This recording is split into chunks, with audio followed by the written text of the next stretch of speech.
Իրանի առաջնորդների համար նախատեսված ստորգետնյա բունկերն է կադրում, որն ըստ ամերիկյան լրատվամիջոցների այսօր պայթեցրել են իսրայելական կործանիչները, բունկերի վրա բաց թողնելով 100 ռումբ։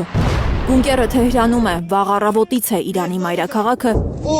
իսրայելական ու ամերիկյան ուժերի թիրախում։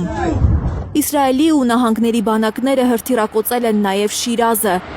Զոհվել է առնվազն 20 մարդ, ևս 30-ը վիրավորվել է։ Զոհվածների թվում նաև շտապօգնության աշխատակիցներ կան։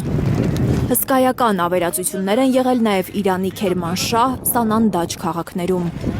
Ըստ Իրանի Կարմիր մահիկի, Իրանում ամերիկյան ու իսրայելական ուժերի հարվածներից զոհվածների թիվը հասել է 1332-ի։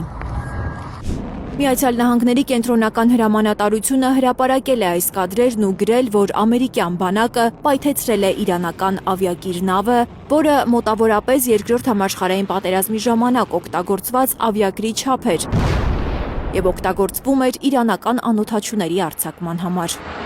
Ավելի վաղ ԱՄՆ կենտրոնական հրամանատարության ղեկավար ծովակալ Բրեդ Քուփերը հայտարարել էր, որ Իրանի ռազմածովային ուժերի վրա ամերիկյան հարվածները սաստկացել են։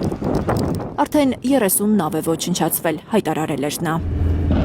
Իսլամական հեղափոխության պահապանների կորպուսը պաշտոնապես հայտարարել է ճշմարիտ խոստում 4 գործողության նոր 22-րդ ալիքի մասին։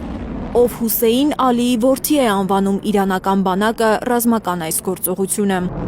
Ըստ Ֆարս գործակալության, Իրանը ծրագրում է ավելի ժամանակակից հրթիռներ կիրառել։ Հրթիռների նոր սերունդը արդեն ճանապարհին է, գրված է հաղորդագրության տեքստում։ Լիլիթ Գասպարյան, Հարություն Մաթևոսյան, Հայլուր։